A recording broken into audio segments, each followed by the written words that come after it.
Hola, ¿qué tal? Bienvenidos, bienvenidas a Texto y Contexto. Qué bueno que nos siguen a través de nuestro multimedio Telesur. Soy Luis Francisco Blandón desde Caracas, Venezuela. Hoy con un tema interesante, invitados que nos acompañan acá en el estudio para poder entender un tema que por supuesto ha sido debatido en los últimos meses y ha sido el aumento del fascismo de la extrema derecha en varios puntos del mundo, de esta ideología totalitaria surgida a principios del siglo XX, pero que todavía hay elementos que surgen no solamente en Europa o en otras partes lejanas a América Latina, sino también en nuestra propia región. ¿Cómo ha sido el aumento en la actualidad del fascismo en el mundo?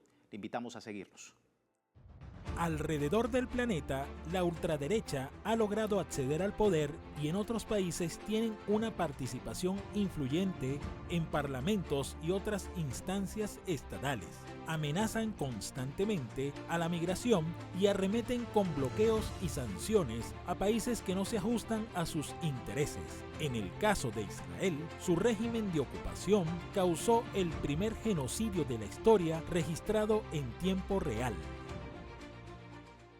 El fascismo en el mundo en la actualidad. Vamos de inmediato con este tema. Nos acompaña en primera instancia Philip Riztik, escritor e historiador. Muchísimas gracias, Philip, por tu tiempo con nosotros y la audiencia latinoamericana. También nos acompaña Pedro Penso, analista político. Pedro, gracias nuevamente por tu análisis acá en el estudio. Y no menos importante, el profesor Jesús David Rojas, experto en Derecho Internacional y analista político. Gracias, profesor, nuevamente por su tiempo con nosotros acá en el estudio. Bueno, quería empezar con una primera pregunta que engloba mucho la preocupación, no solamente desde el continente europeo, sino también en América Latina, el aumento del fascismo. Y hay que tener una diferencia clara entre ese fascismo histórico a principios del siglo XX y lo peligroso que era en comparación con el que se está evidenciando el día de hoy. ¿Cuáles son esas diferencias, Philip, para ti? ¿Cómo estás viendo el auge?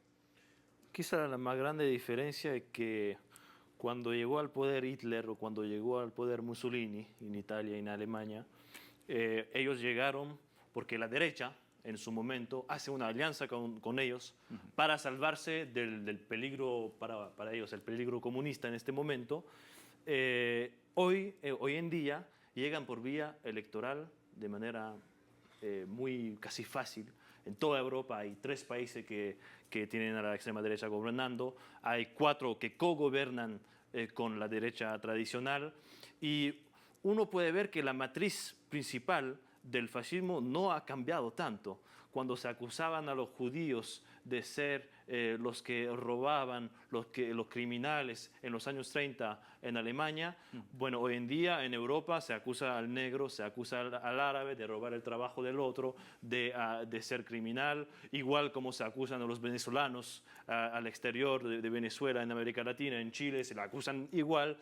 En realidad, esto siempre ha sido una gran distracción, como una diversión para no hablar de los verdaderos temas que deberían animar a los pueblos del mundo.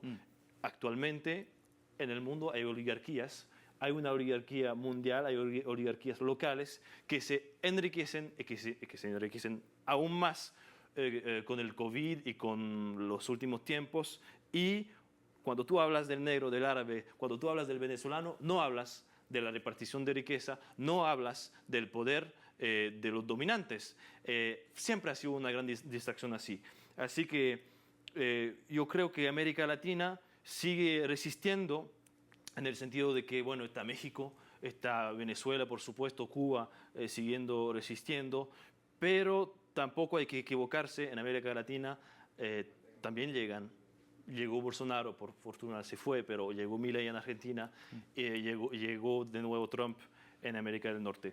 Bueno, todo esto no hay que bajar la vigilancia, siempre hay que combatir el fascismo y el odio que conlleva, porque esa es la raíz, la negación de la igualdad humana y el uso de la violencia en política. Sí, elementos fascistas en la actualidad, profesor Pedro, no solamente en Europa, sino también que se está enquistando en países latinoamericanos. ¿Estás de acuerdo?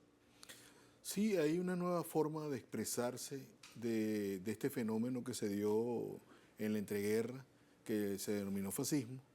Esas expresiones siguen conservando elementos que le fueron propios ese fenómeno político, no es el culto a la violencia, el uso de la propaganda con muchísima eficacia que ha permitido construir esta pugna por el sentido, donde ellos han tratado de naturalizar los procesos de explotación que el mundo está viviendo y que hoy más que nunca a través de esta crisis, la crisis quizás más profunda que ha vivido el capitalismo en el mundo desde la década del 70 hasta ahora, sin poderla superar, sin poder relanzar un nuevo ciclo de acumulación. Entonces el fascismo o estas formas de totalitarismo, ya no totalitarismo del Estado, ahora el totalitarismo es el totalitarismo del mercado. Entonces requiere hoy la crisis reformular el Estado, reformular los estados en donde se desarrolla. Así como el neoliberalismo no es solamente un proyecto económico, sino una reconfiguración del poder. El fascismo está o la emergencia de esta nueva forma está en la recomposición del poder para seguir explotando a las sociedades, para seguir explotando al ser humano, para seguir explotando la naturaleza, para seguir depredando el mundo. Entonces, en este caso, hoy el fascismo o estas formas de neofascismo se disfrazan. Entonces se mimetizan. La ultraderecha hoy se mimetiza en un discurso de democracia hueca, de democracia autoritaria, como la pretenden hacer en algunos países, en el caso de Bukele, por ejemplo. Es el ejercicio de esa democracia autoritaria, que no es democracia, pero mantiene las formas en las que se sostiene. Entonces ese discurso viene haciendo aguas. ¿Y viene haciendo aguas dónde? No en Europa, viene haciendo aguas en América Latina, que es donde se vienen marcando las pautas políticas de una nueva forma de lucha contra el reacomodo del capital financiero en el mundo, o sea, del imperialismo. Estas nuevas formas de fascismo, son, al igual que en el pasado, reacomodo del poder imperialista. Nuevas formas del fascismo que en la actualidad incluso se diseñan a través de las nuevas tecnologías, a través del poder político y el poder económico. Profesor Rojas, ¿es tan peligroso como el fascismo histórico? ¿Usted qué piensa? Mire, yo creo que todo eso es difusión de un pensamiento único fascista, viene difundido desde la globalización.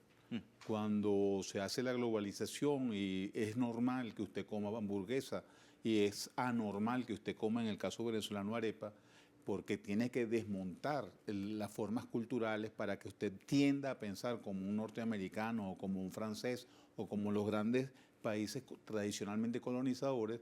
Ahí se está haciendo eso, porque está aceptando un pueblo pacíficamente la dominación y la superioridad de otro.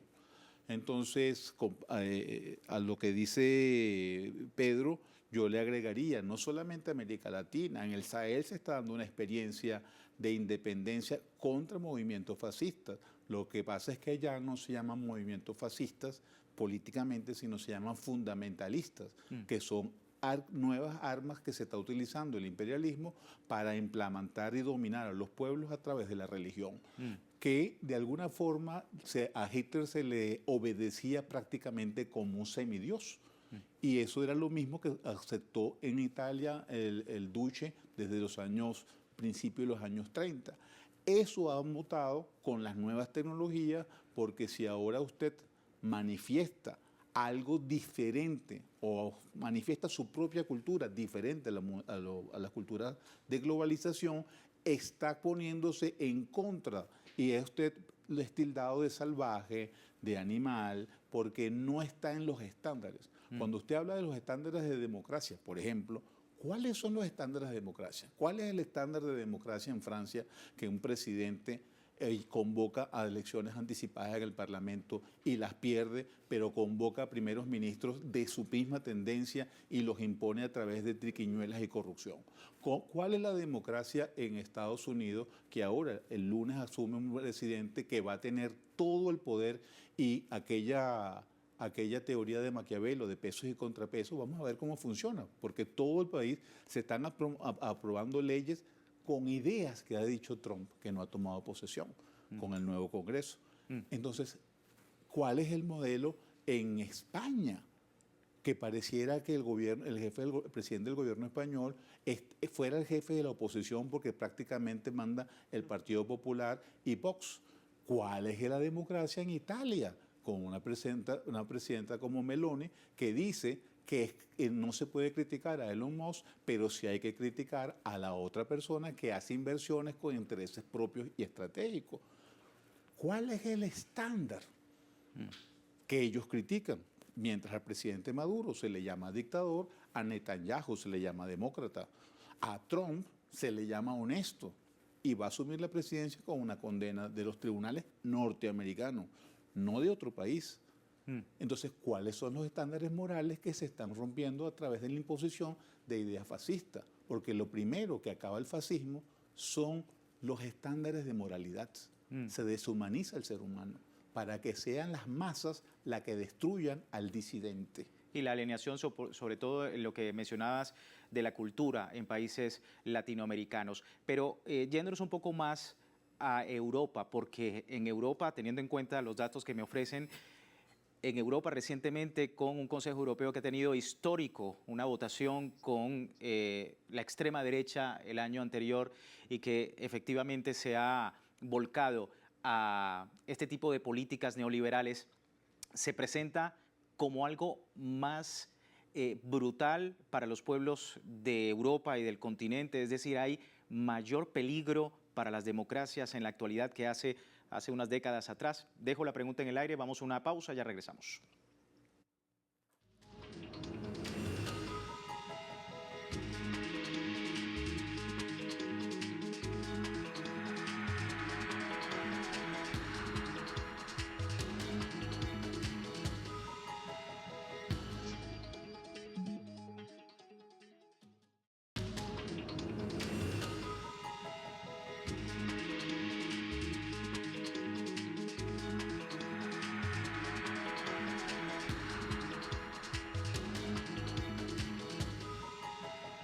Gracias por seguirnos en Texto y Contexto. Hoy hablamos del auge del fascismo en el mundo y la peligrosidad que puede representar esta ideología autoritaria.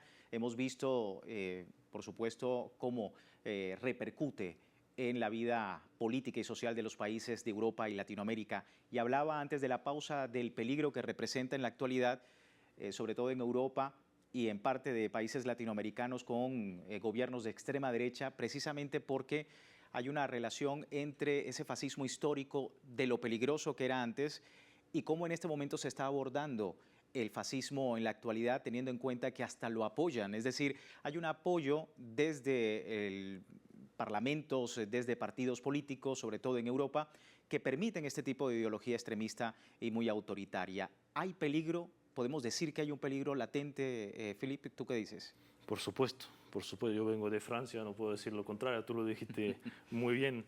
¿Quiénes somos nosotros para dar lecciones de democracia a países como Venezuela o a otros? Mira, la extrema derecha, yo creo que hubo un error fundamental que fue el de creer que la extrema derecha era un actor político como cualquier otro. Que en el paisaje político se puede hablar, se puede debatir, se puede conversar con la extrema derecha. ¿Por qué es un error? Es un error porque vamos a argumentar con un ejemplo. Usted hubiera invitado en este programa de televisión a Adolf Hitler antes de que sea canciller. ¿Usted hubiera invitado a Mussolini? No, por supuesto que no, porque en el paisaje político, en democracias, en repúblicas democráticas, se considera que no tienen espacio dentro del paisaje político los que violan la ley, porque que sea en Venezuela, que sea en Francia, que sea en España, en la ley el racismo es un delito, el odio es un delito, la incitación al odio, la violencia es un delito, un crimen. Entonces, ¿de qué estamos hablando? Ellos permitieron a esta gente tener programas de televisión, allá hablo en Francia. En Francia, 9 multimillonarios poseen el 90% de los medios de comunicación y la mayoría han apoyado a la candidatura de extrema derecha o la candidatura de ultraderecha. ¿Qué es el estado de la democracia en el mundo? Yo acabo de escribir este libro sobre Venezuela y su democracia y la elección presidencial que pasó el 28 de julio pasado. Y yo creo que hay que aprender mucho más allá de lo que llamamos el viejo mundo, que algunos llaman primer mundo, pero que pasa a ser el último mundo. Porque hay intentos en Venezuela, pero en otros países también, de democracia que no tolera a la extrema derecha, que no tolera al odio, a la violencia, y hay que seguir estos ejemplos. Por supuesto que se pueden criticar, acotar, etcétera, pero hay que inspirarse de todo eso. En Europa, lamentablemente, está creciendo el fascismo por todos lados. Por supuesta tolerancia política, libertad de expresión, pero la libertad de expresión nunca ha sido, no hay ninguna libertad que no sea limitada, salvo la libertad que tenemos en el cerebro de pensar lo que queremos, porque no podemos entrar en el cerebro. Pero la libertad de expresión está limitada, se para cuando hay odio, cuando hay violencia, porque son delitos, crímenes en la mayoría de los países que se consideran democráticos, que se aplica la ley. Y violencia que vemos en tiempo real, un genocidio en la Franja de Gaza que precisamente ha sido exaltado a través de estos gobiernos de extrema derecha y el fascismo. ¿Sigue siendo un peligro el fascismo el día de hoy? Sí, mira, una de las cosas que el compañero Philippe acaba de señalar es central. Hay un viejo autor con el que no comparto, pero que publicó en su libro Las sociedades abiertas y sus enemigos, que es Karl Popper. Entonces él publica una cosa que se llama la paradoja de Karl Popper. Entonces él dice que la intolerancia, ¿ves? O sea, el tolerar la intolerancia termina convirtiendo la intolerancia en un instrumento que destruye, que amenaza la tolerancia. O sea, la intolerancia destruye la tolerancia, pero los que quieren ser tolerantes toleran a los intolerantes. Entonces, nosotros tenemos que protegernos desarrollando todo un discurso que nos permita identificar a las amenazas que representan los sectores intolerantes. Philippe decía, ponemos aquí a hablar a los sectores que destruyen toda la estructura sobre la cual se está construyendo la tolerancia, la convivencia, que pregonan y desarrollan la construcción social del miedo, como en Europa. Los migrantes se representan el enemigo. Con los migrantes se ha construido toda una cultura del miedo. Lo que dice Trump. Los migrantes vienen a violar, vienen a subvertir nuestra paz. Para ponerlo en el lenguaje de Borrell, vienen a deshacer nuestro jardín. Entonces, no. Esa construcción de la intolerancia que promueve la desigualdad, que es la raíz de la violencia, con la que también ellos vienen construyendo ese discurso. Porque el miedo genera violencia. La respuesta que están construyendo es la respuesta de la violencia, y ahí sí se parece muchísimo al viejo fascismo. Sí. Ahora, profesor Rojas, ¿cómo parar esto? ¿Por qué es necesario y esencial hablar del fascismo hoy en día? Mira, porque el primer elemento que hace el ambiente necesario para que crezca el fascismo es la falta de educación. Cuando usted impide el acceso a la educación, recordemos que el fascismo y el nazismo salieron en el periodo entre guerras, las personas habían sido soldados, eran personas campesinas, no tuvieron oportunidad de estudiar y no tenían empleo, y les vendieron la idea de que eso había sido por inmigrantes y judíos que habían robado al Estado. Más el Tratado de Versalles que había impuesto Francia a Alemania, en el caso alemán, y a Italia, que era vencedora de la Primera Guerra Mundial, no cobró recompensa por su victoria. Entonces, en esos lugares se hace. Hoy en día, tú ves que los líderes mundiales, usted no puede comparar el canciller alemán Schröder ahorita con Konrad Adenauer, nunca en la vida. Y fíjese, con este actual canciller, que venía de un éxito económico con la anterior canciller, se filtraron todos los hijos o nietos de oficiales nazis. Y es normal que tú mates a alguien, lo ven como normal y se fomenta. Fue a apoyar al nuevo gobierno sirio, la canciller, y entonces se pone a inventar algo que no existe en política. Un ministro de Relaciones Exteriores no puede poner condiciones para mantener relaciones. Entonces, como ella no le dieron la mano, según las costumbres musulmanas, ella dice que Alemania no va a ayudar al nuevo gobierno sirio mientras no se restablezcan los derechos de las mujeres. Eso no existe en esa cultura, sobre todo porque estas personas son fundamentalistas. Claro. Y el Estado pasó de ser un Estado laico a un Estado islámico radical. En Estados Unidos pasa otro tanto. Da risa ver, o sea, el nuevo secretario de Estado propuesto por el presidente Trump, no hubiese llegado a ser ni siquiera el portero de la Secretaría de Estado en la época de Henry Kissinger. O sea, porque usted tiene que ver, ellos saben lo que están haciendo, saben hasta dónde pueden presionar, pero el presidente de Ucrania lanza misiles contra centrales nucleares y él piensa que solamente va a matar rusos. Un estallido de una central nuclear va a generar el efecto Chernóbil que llegó hasta las vacas locas en Inglaterra. Entonces, no miden y además generan miedo. Entonces, la población busca un chivo expiatorio, en lo cual es muy importante, o se ha hecho muy eficiente, las redes sociales, que básicamente las redes sociales son dos personas, el dueño de Facebook y Elon Musk, que ahora Elon Musk es asesor del presidente Trump. Entonces, a través de eso, todo lo que no sea alineado a los intereses de los grandes ricos es subversivo. ¿Quién se le hubiese ocurrido? Pero eso ya lo había dicho Kissinger. Si es peligroso ser enemigo de los Estados Unidos, más peligroso es ser amigo de los Estados Unidos. Ahí está el rey de Canadá. Ahora, quería antes de finalizar, precisamente hablando de todos los elementos sobre el fascismo hoy en día, en un minuto cada uno que me diga si el fascismo en la actualidad puede generar una tercera guerra mundial y cómo es el estado del antifascismo con estos llamados que hemos visto en países latinoamericanos, Philip. Un minuto. Bueno, un minuto.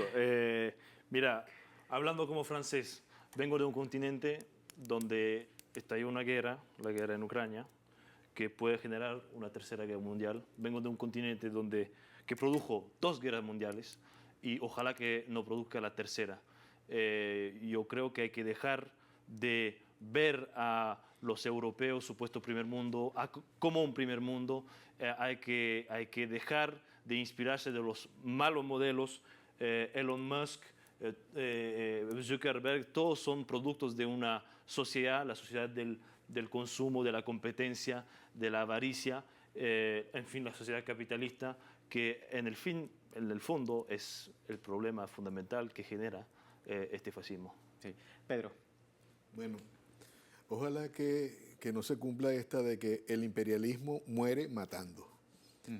Eso involucraría el desarrollo de una escalada de violencia que sería imposible de detener. Y creo que en el mundo hay gente que tiene todavía cierto nivel de raciocinio para comprender que escalar a nivel de una guerra mundial sería la destrucción de la humanidad. Al imperialismo no le importa eso. Al gran capital no le importa eso. Pero para nosotros debemos convertirnos en defensores de la humanidad y defensores de la cultura de la paz. Por eso es importante siempre partir del desarrollo de toda una estrategia, de toda una praxis popular en el mundo, en este mundo explotado por el imperialismo, para cambiar el enfoque que el imperialismo ha impuesto sobre la naturalización de la explotación y de la existencia de una sociedad de desiguales. Entonces yo creo que eso es importante, trabajar ese tema. Eso nos evitaría contener esta gran ofensiva que el imperialismo viene desarrollando. Ofensiva fascista, profesor Rojas, un minuto. Yo creo que no. Primero, debo agotar que las dos guerras mundiales no fueron guerras mundiales porque América Latina no participó en ellas. Los campos de batalla eran África y Europa. Pero ellos, sintiéndose que son el eurocentrismo, dicen que son guerras mundiales. Yo creo que hay una esperanza en América Latina, Venezuela en particular, el Sahel, para hacer que la guerra no llegue. Y como ya citaba Thomas Jefferson decía, Estados Unidos es imposible ser destruido desde afuera. Su destrucción vendrá desde adentro. Y Estados Unidos, según Elon Musk, está quebrado y es un animal herido, pero que se va a autodestruir por sus propias demandas y sus propias contradicciones. Bueno, eso salvará al mundo. Mucho que decir sobre el fascismo en el mundo. Nosotros con esto finalizamos. ¿Usted qué opina? También contáctenos @telesurtv.net. Puede sus sugerencias y opiniones y ese feedback con nosotros sobre este y otros temas acá en Texto y Contexto. Muchísimas gracias a ustedes por estar acá con nosotros y a ustedes en su casa. Será hasta una nueva oportunidad.